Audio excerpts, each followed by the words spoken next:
स्वागत है दोस्तों। अभिनंदन और वंदन स्वीकार करें जितेंद्र त्रिपाठी का। दोस्तों, आज आपके प्यार, विश्वास और समर्थन ने मेरा दिल जीत लिया और आज मेरे इस YouTube चैनल के सब्सक्राइबर्स की संख्या एक देश की जनसंख्या से भी ज़्यादा हो गई। इसके लिए आपका बहुत बहुत धन्यवाद, बहुत बहुत आभार और आशा करता हूँ आपका समर्थन, आपका प्यार इसी तरह मुझे मिलता रहेगा। अब दोस्तों, आप सोच रहे होंगे कि ऐसा कौन सा देश है कि जिसकी जनसंख्या इतनी कम है कि मेरे सब्सक्राइबर्स उससे ज़्यादा हो गए। तो आइए आज आपको बताता हूँ कि वो कौन सा देश है। और मेरा आशय इस वीडियो को बनाने का यही था कि मैं आपको बताऊं और उस देश से परिचय कराऊं जिसकी जनसंख्या इतनी कम हो सकती है कि मेरे 20 दिन की मेहनत के सब्सक्राइबर्स उससे ज़्यादा हो गए।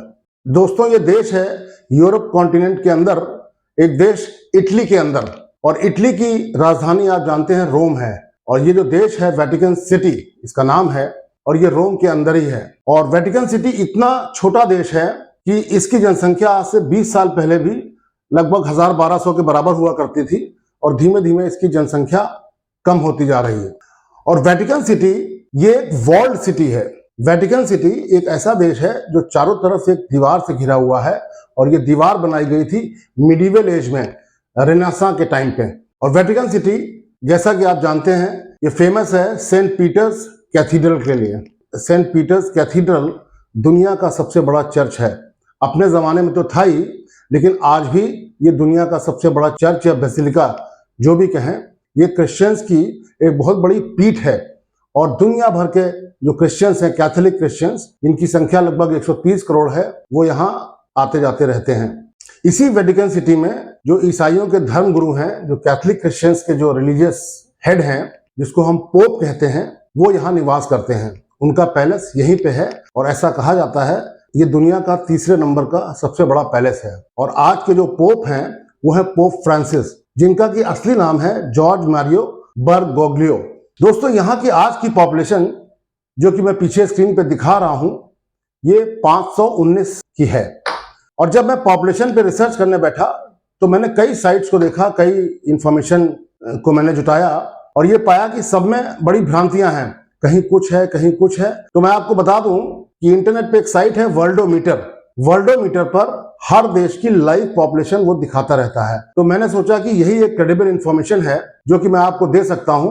तो मैंने वर्ल्डोमीटर से इस पॉपुलेशन को लिया है। उसी के आधार पर मेरे सब्सक्राइबर्स की संख्या आप सबके सहयोग से इस देश की जनसंख्या से ज्यादा हो गए हैं। और ये पीछे आपको इसकी लाइव वीडियो दिख रहा होगा वर्ल्डोमीटर का, जो कि एक क्रेडिबल सोर्स है। अब दोस्तों, वेटिकन सिटी जो कि एक देश है, इंडिपेंडेंट नेशन है, इसका जो प्रसिद्धि है वो सिर्फ ये सेंट पीटर्स की वजह से ही है। सेंट पीटर्स जो कैथीड्रल है वो इतना भव्य और इतना वैभवशाली और इतना खूबसूरत बनाया गया है कि दुनिया भर से लोग इसको देखने आते हैं, क्रिश्चियंस के अलावा भी। और मुझे भी वहां जाने का सौभाग्य प्राप्त हुआ है।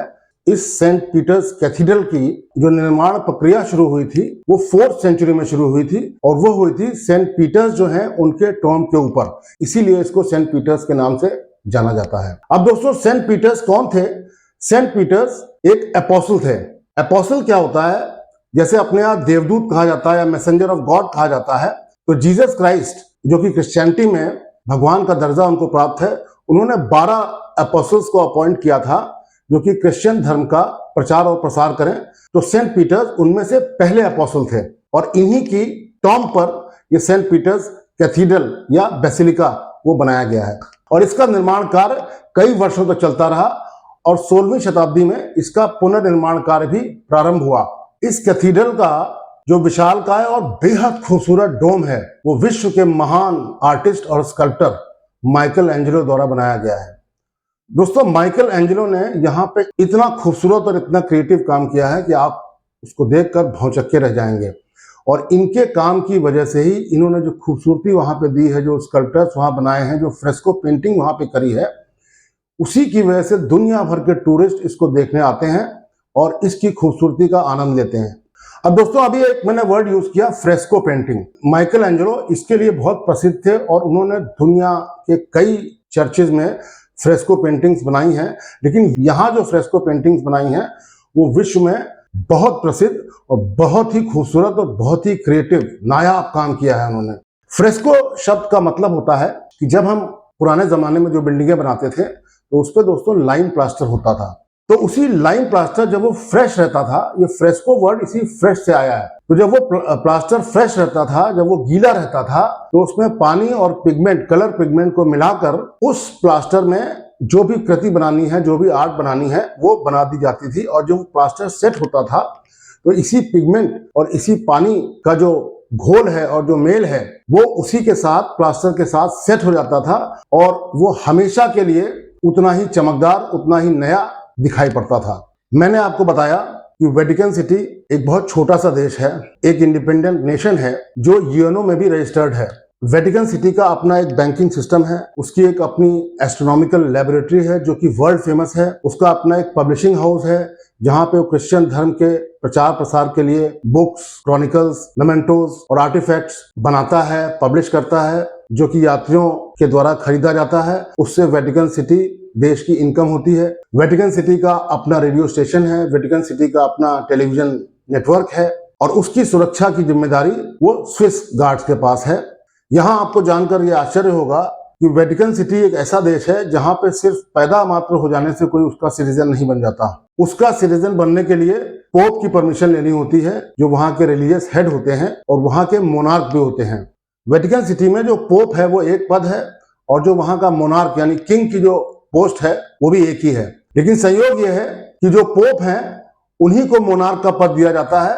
तो कभी कुछ ऐसे फैसले होते हैं जो पोप को पोप के रहते हुए लेने पड़ते हैं और उन्हीं को कुछ फैसले किंग रहते हुए भी लेने पड़ते हैं।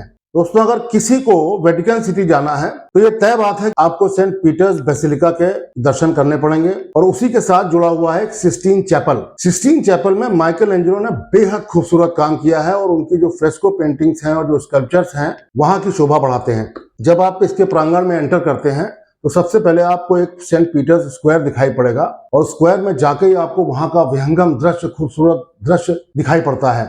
दोनों तरफ आर्केड बना हुआ है सेमी सर्कुलर शेप में। उसी आर्केड में बहुत सारे कॉलम्स लगे हुए हैं, बेहद खूबसूरत कॉलम्स, और उन्हीं कॉलम्स के ऊपर उसकी छत पर माइकल एंजेलो द्वारा बनाई हुई स्कल्पचर्स लगे हुए हैं जो कि बेइंतहा खूबसूरत और बहुत ही फाइन डिटेलिंग के साथ बनाए गए हैं और वर्ल्ड फेमस हैं।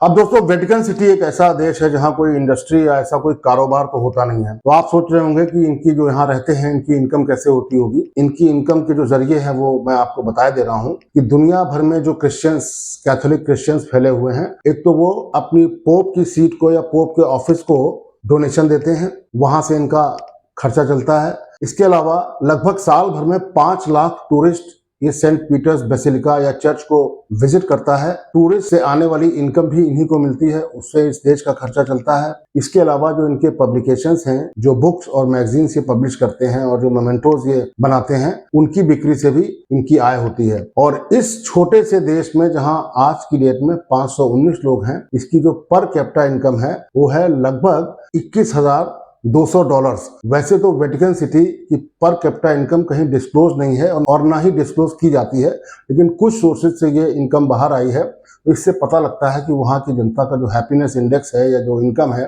वो कितनी अच्छी या कैसी होगी। दोस्तों, जब मैं इतनी तारीफ कर रहा हूँ ये सेंट पीटर्स कैथेड्रल की, तो मैं चाहता हूँ कि एक छोटा सा वीडियो, इसकी झलक आप देख लें तो आपको इसके वैभव और इसकी खूबसूरती का अंदाजा हो जाएगा।